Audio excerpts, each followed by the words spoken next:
Hey y'all, this is Pickleball on Call, here for a quick consult. This is VanWin's new Alpha Power, a $110 Gen 4 paddle with durable grit and a very balanced play profile. Stay tuned because I'll be giving away this exact paddle at the end of the video.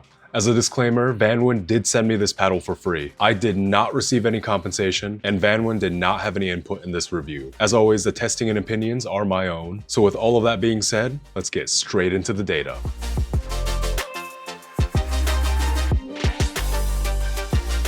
The VanWin Alpha Power utilizes a core architecture comprised of a full floating EPP core surrounded by a thick band of EVA foam. On the surface is VanWin's own take on durable grit, a peel-ply layer infused with carborundum or silicone carbide meant to enhance wear resistance. At the time I'm making this video, the VanWin Alpha Power is only available in the elongated shape. Out of the box, my unit came in at 8.0 ounces static with a swing weight of 119.3, a twist weight of 6.2, and a balance point of 24.3 centimeters. The setup that I landed on utilizes 6 inches of 0.5 gram per inch tape starting from the throat up the sides, along with a 10 gram butt coin and 2 layers of overgrip. This new setup brought the swing weight up to 124.2, the twist weight up to 6.82, and the balance point down to 23 centimeters. Adding some much needed stability and balancing things out nicely.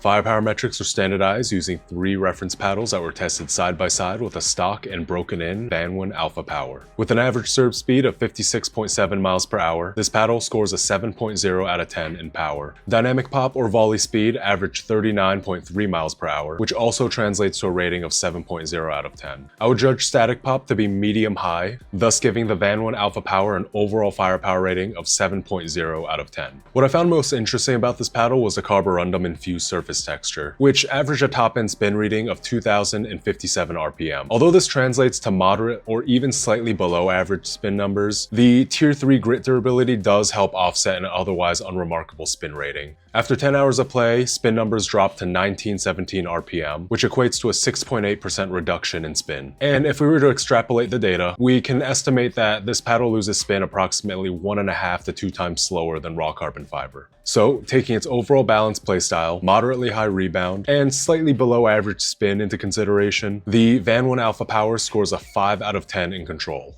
Moving on, I would say that the sweet spot of this paddle is also unremarkable. Taking a look at the heat map, you can see that the sweet spot is neither large nor small, and if anything, it's average to slightly above average for an elongated foam paddle. On the court, the VanWin Alpha Power offers a relatively pleasant feel. I would say that it ultimately lands in the stiff and hollow quadrant, but there is a nice touch of density and softness that helps balance everything out. And it does break in over the first 5 to 10 hours or so, during which the face opens up and things start to soften. But I would actually say that most people aren't going to notice it.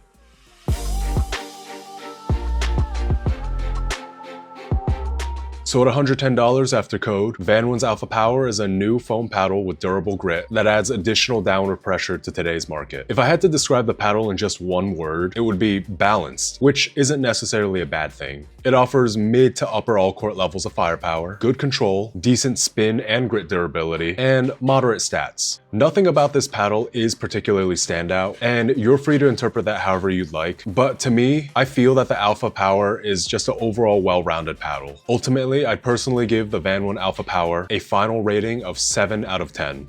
I would recommend this paddle to a beginner or intermediate with some prior racket sports experience who is looking for their first upgrade and wants 1, something that doesn't break the bank, and 2, something that's reliable and will last a little longer than raw carbon fiber. Now, did I love this paddle? No, but it was easy to pick up and just use. Would I pick it over similarly priced paddles like the Sparta Spitfire, Packle Infinity, or Luz Glider? Probably not, but one of you might. And that's why I'll be giving away this exact paddle to one of you to try. I'm gonna keep things simple. To enter this giveaway, all you have to do is leave a comment down below, and I'll pick the winner in 2 weeks. As always, I'll announce the winner via YouTube, Instagram, and email with video verification. And that wraps up this review. Thank you all once again for being part of this community. Let me know if you have any questions or what paddle you want me to review next. And as always, I'll see you in the next one.